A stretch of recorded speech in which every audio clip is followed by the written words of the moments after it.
Добре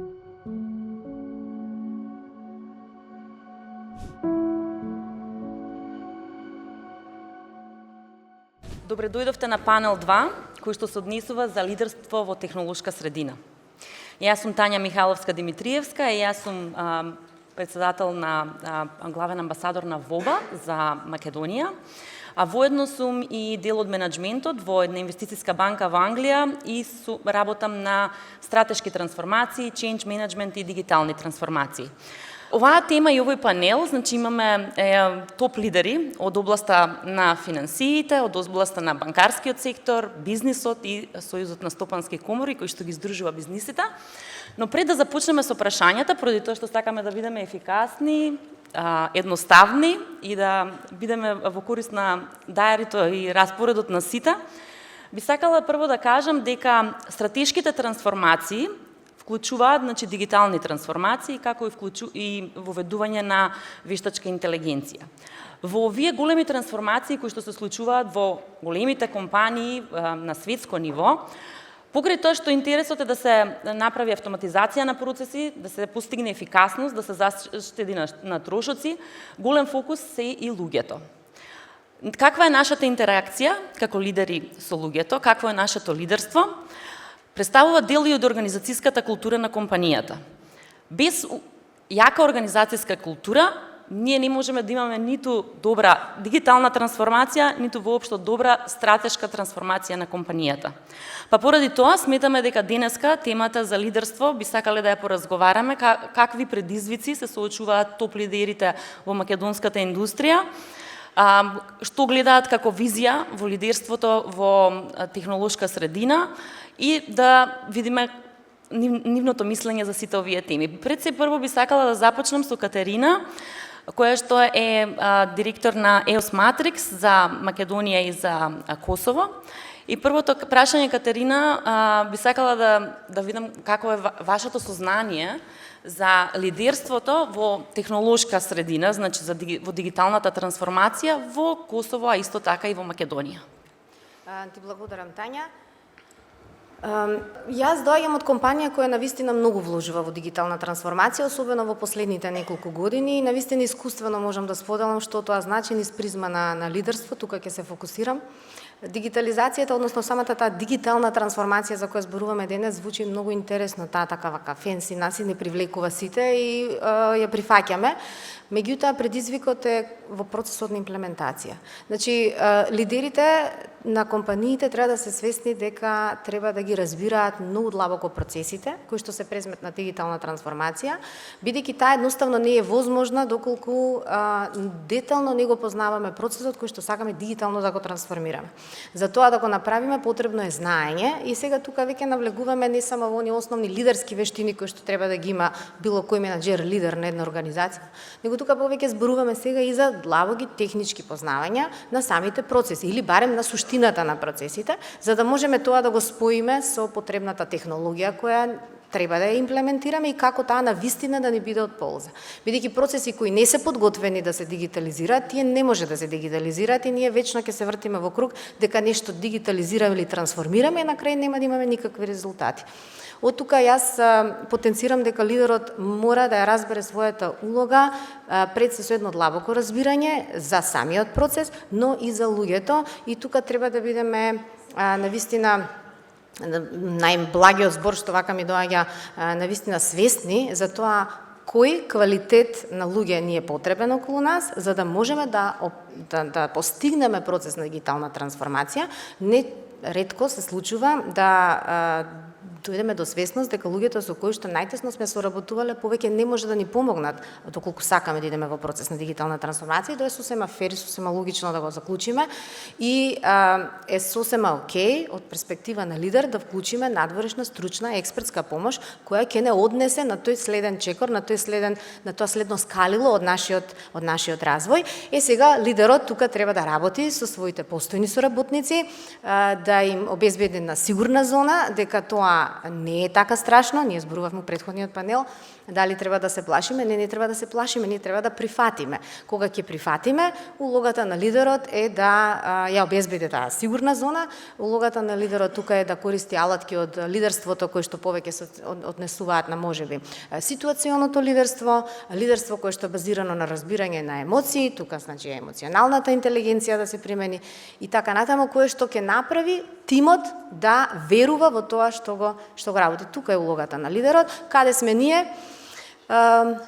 Ако сега ќе зборуваме низ призма на лидерство на жена, бидејќи жените се секако поемпатични од мажите, тоа е нели факт и тој факт не можеме да го премолчиме. Од таа перспектива улогата на жената како лидер е секогаш во предност, доколку зборуваме за дигитална трансформација, но тоа подразбира дека жената треба да биде исто така подкована со длабоки знаења и познавања и од технологијата и од процесите кои што ги трансформира. Така да од таа перспектива предноста на улогата жена е очигледна, само од незината природа, нели, да прва да скокне, да помогне, да прифати, да ги исправи работите на прав пат, како да кажам, но од друга страна треба да е свесна за своите капацитети, за своите знаења, технички, технолошки и така натаму. Македонија, мислам дека и се докажува еве низ панелите 2, кои што ги организираме, дека навистина има жени на лидерски позиции кои може да ја носат дигиталната трансформација.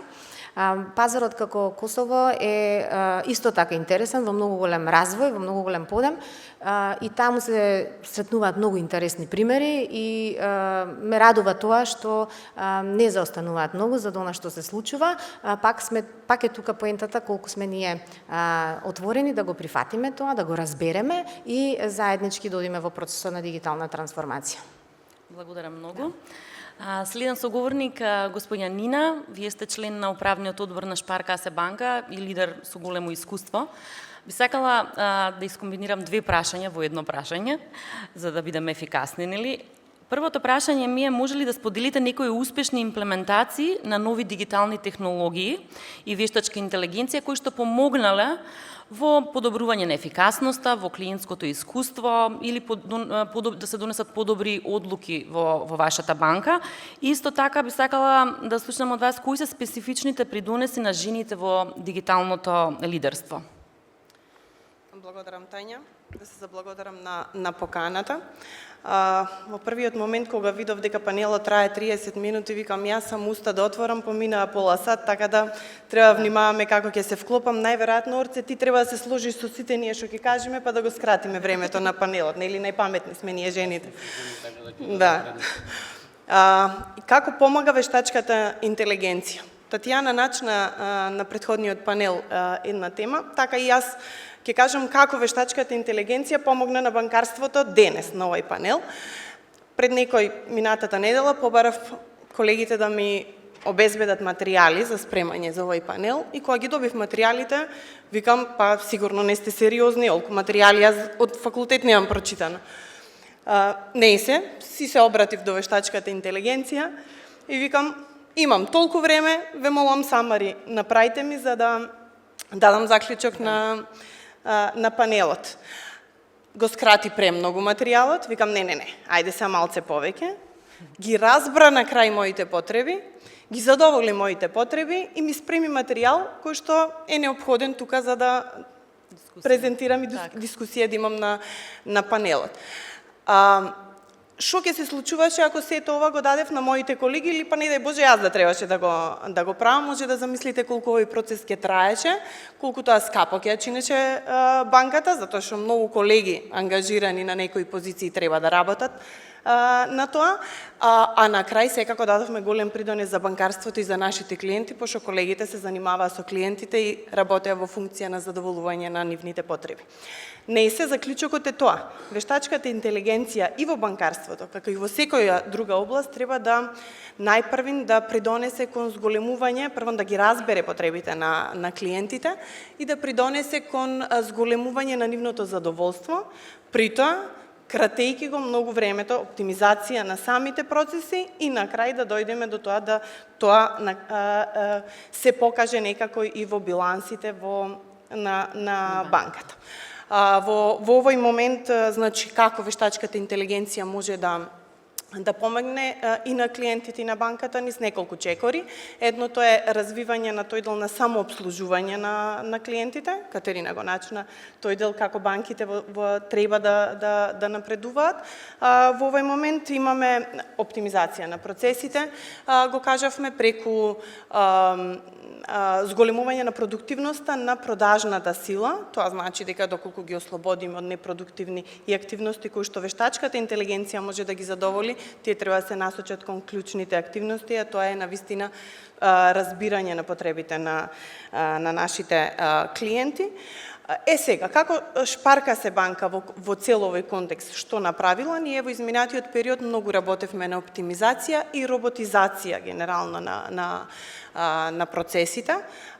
И во овој контекст на користење на вештачката интелигенција, тоа и во нашата стратегија е вградено, кај што вештачката интелигенција треба веќе да одиме и во развој на тие продажни агенти, дигитални продажни агенти кои што ќе работат во функција на сервис на клиентите. Сега, тоа се предностите, меѓутоа има и многу предизвици кои што вештачката интелигенција ги носи со себе, а тоа се дека прво ни треба многу добра дата на податоци. Значи, и тој што работи во позадина, нормално треба да има квалитетни податоци кои што ги обработува. Ако сакаме да добиеме и добар резултат на крај, треба да имаме едуцирана работна сила, тоа што Кате го начна и го спомна, и треба да имаме организацијска култура, повторно е тоа, кај што лидерите во организацијата треба да ја шират и да ја градат таа култура на користење и прифаќање на вештачката интелигенција. Тоа не значи кратење на работни места, напротив, значи унапредување на работењето. Само во делот на второто прашање, како, да кажам, жените во ова како лидери во оваа дигитална трансформација и на привлекување и зачувување на некои технолошки напредни таленти. Па сега и тие таленти, технолошки таленти, тие се луѓе од крв и месо, не се роботи.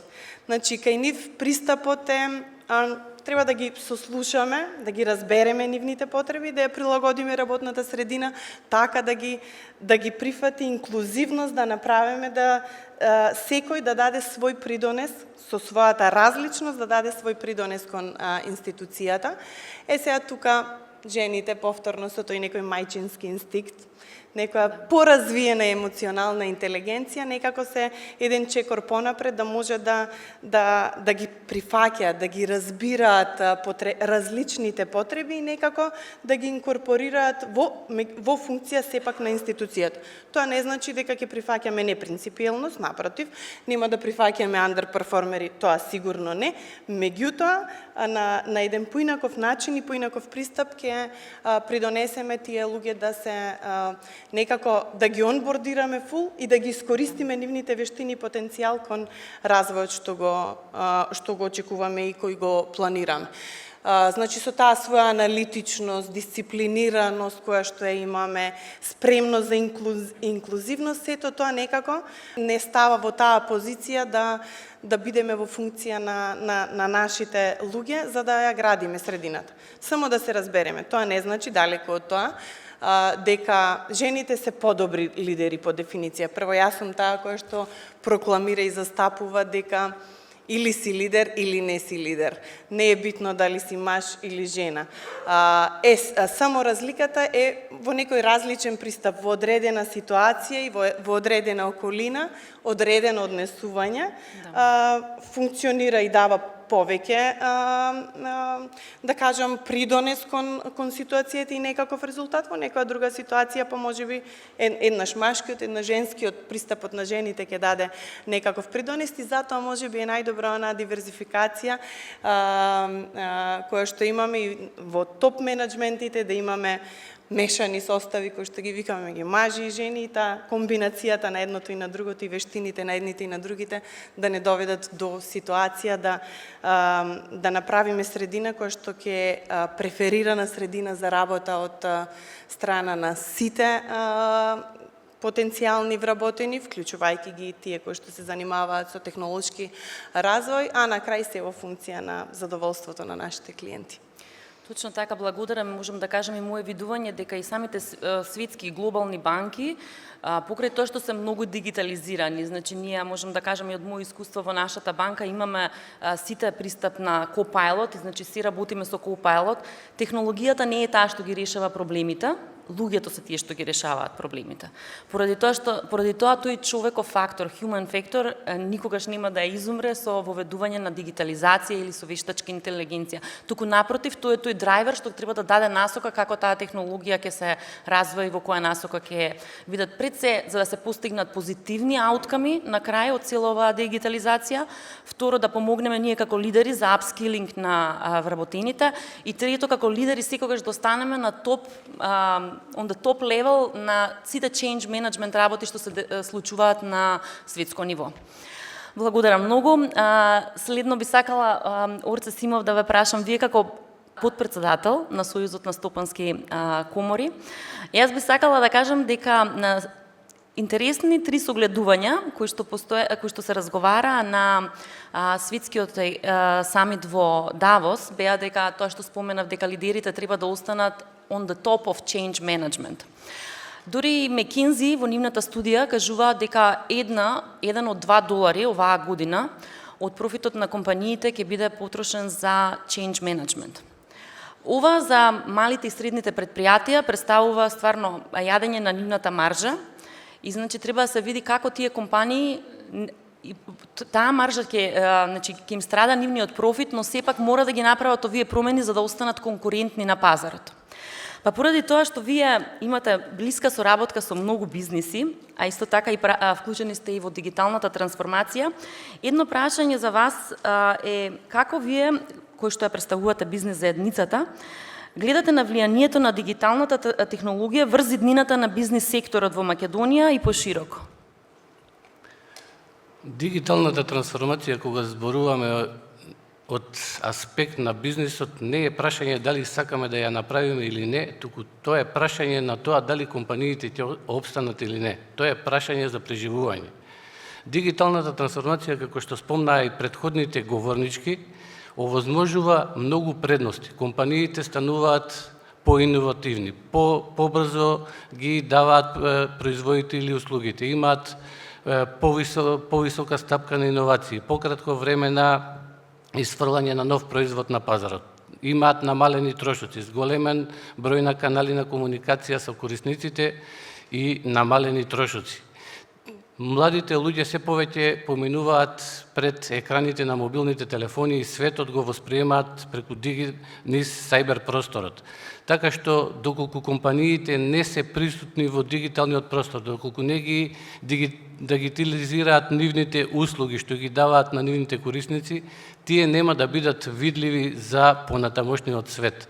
Така што, тие што нема да го направат тоа, нема да можат да опстанат на пазарот и тука јасен е патот кон дигитална трансформација. Сите тоа треба да го направат. И сега, како ние да го направиме тоа? Предностите се јасни, ги кажаа и претходните говорници.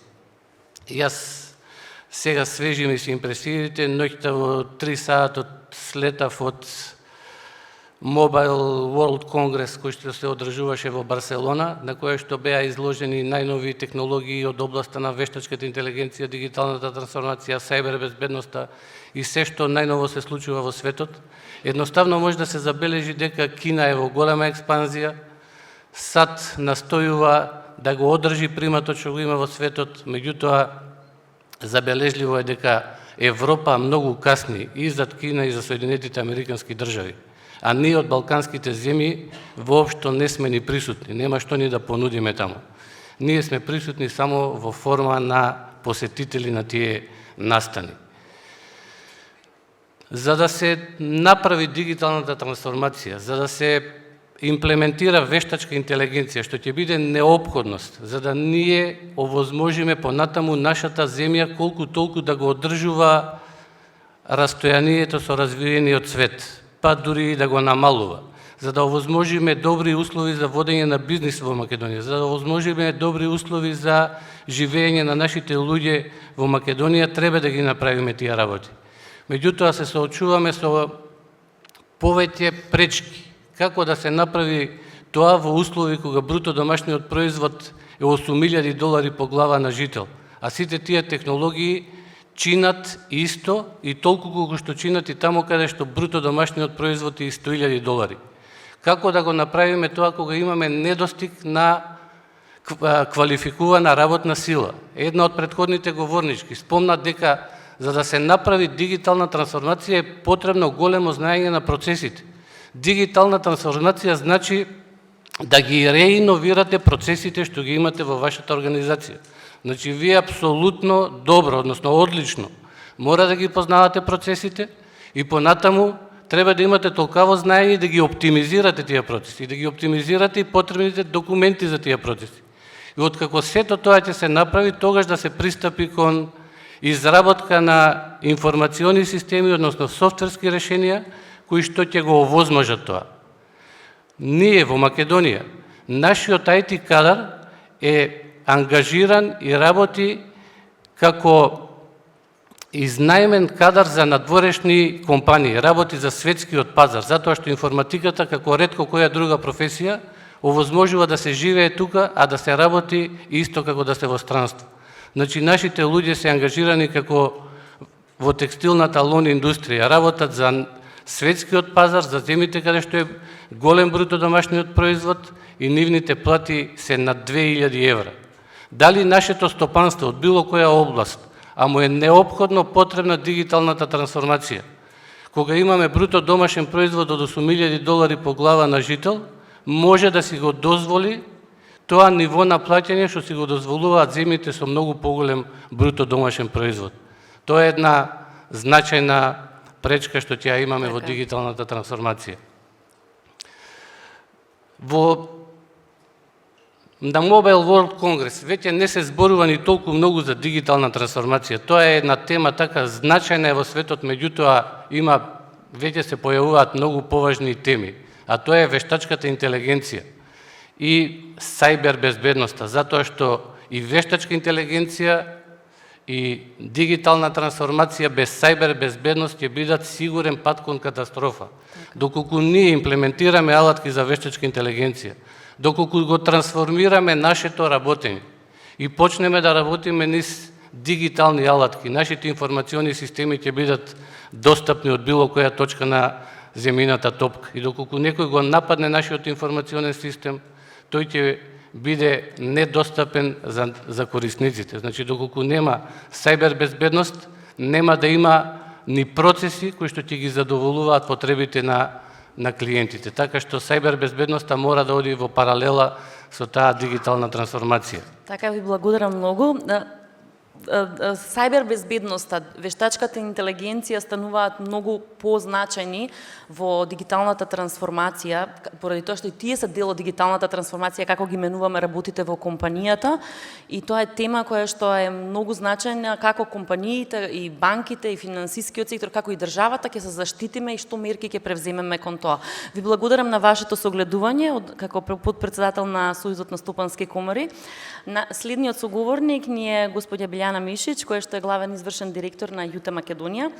Билјана, би сакала да го слушнам вашето мислење за дигиталната трансформација. Ние сега зборуваме тука кои се предностите, што се имаме имплементирано, но би сакала да слушнам малци за другата страна, за отпорот. Значи, со какви предизвици вие се соочувате при имплементација на вештачка интелигенција? Тоа е едниот дел од прашањето. И другиот дел е како го потикнувате вашиот тим да остане флексибилен и прилагодлив во услови на технолошка револуција во финансискиот сектор? Фала, Тања.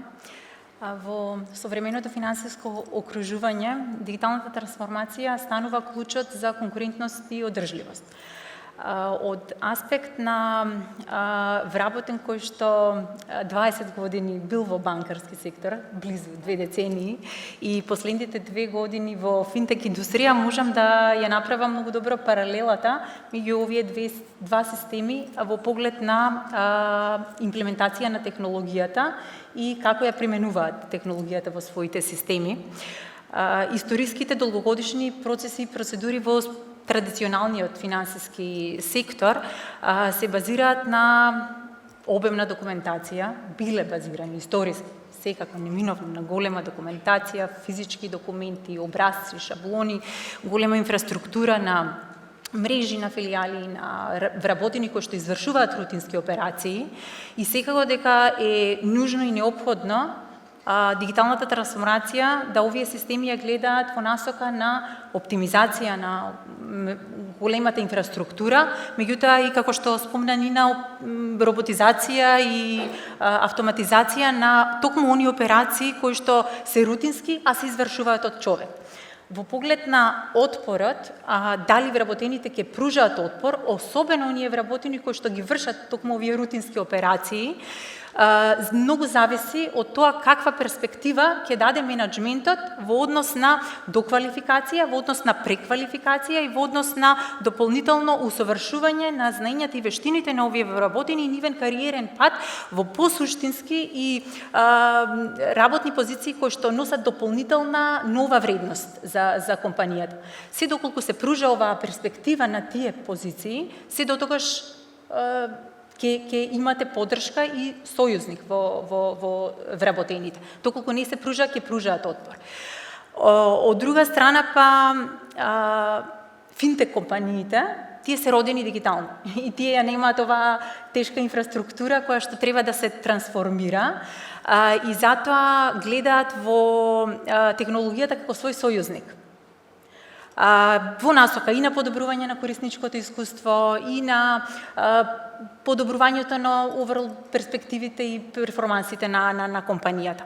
Зашто технологијата е јадро на деловниот бизнис моделот на компанијата и во таа насока технологијата е вградена во секоја една пора на секоја една функција, тргнувајќи од секторот за продажба кој што гледа свој сојузник во алатките на дигиталниот маркетинг за правилно таргетирање, сегментирање на клиентите, преку секторот за усогласеност, каде што ја гледам индината во дигиталната идентификација на клиентите преку регистрираните шеми, до секторот за ризици, каде што свој сојузник го гледа машинското учење, за донесување на информирани одлуки, за донесување на правилно профилирање на ризикот по клиент и за окружување на овој циклус со секторот за корисничко искуство, каде што во голема мера се користи вештачката интелигенција за да се даде персонализирана понуда на клиентот во зависност од секолку потребите и можностите за сервисирање на долгот и во насока на повторно искористување на вештачката интелигенција и како придонесува во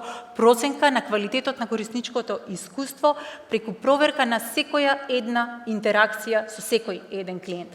И доброто што е во финтек компаниите што сите овие алатки кои што секојдневно ги користиме имаат способност да учат самите од себе со секој нов влезен инпут секојдневно. И тоа во континуитет го подобрува перформансот на компанијата. Од аспект на прилагодливоста на вработените, она што Кате многу убаво го објасна дека мора да сме во тек со технолошките збиднувања. Секако дека формалното образование никако не е доволно и она што е наша цел како лидери во финтек индустријата, меѓутоа и на нашите вработени, е да се прифати концептот на доживотно учење, затоа што вештините и знаењата во технологијата многу брзо застаруваат. Ние имаме привилегијата да учиме од естонски експерти, за среќа наша, да кажам, во денешното окружување, во условите кои што и Орце ги спомна, во условите во кои што и ресурси кои што локално ги имаме. И од таму, преку нашата мајка компанија во Талин, всушност ги покриваме развојните проекти кои што работат за целата групација и тоа е нешто што нас ни обезбедува кросфункциски да се обединуваме како тимови и можам да ви дадам еден конкретен пример каде што во текот само на една мината година нашите 90 вработени поминуваат 30 дена во тренинзи за тие доквалификации, за тие доусовршувања, затоа што постојано холистичките решенија на сложените проблеми бараат експерти. Не значи тоа дека треба да сте технолошки експерт, меѓутоа да знаете како да донесувате одлука врз основа на информации. Тоа е тоа што ќе ги издвојува денес успешните лидери, успешните вработени, способноста да донесувате одлуки врз основа на многу информации и податоци кои што денес ни се подостапни од било кога претходно.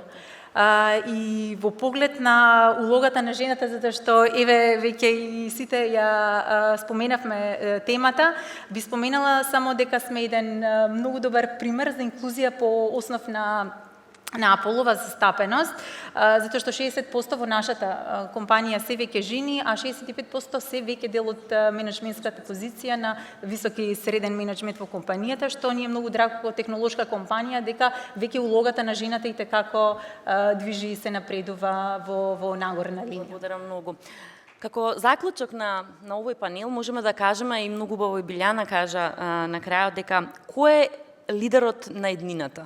Значи, лидерот на еднината треба да има карактеристики, значи, технолошки способности, да има емотивна интелигенција, да биде свесен за инклузивноста, како и постојано да размислува за подобрување на еднината. Значи, вистински и успешни лидери ќе бидат оние кои што го гледаат потенцијалот таму каде што другите ги гледаат предизвиците. Благодарам многу на нашите топ лидери тука денеска на овој панел. Ви се заблагодарувам за издвоеното време и за заклучуците за лидерите во технолошка индустрија.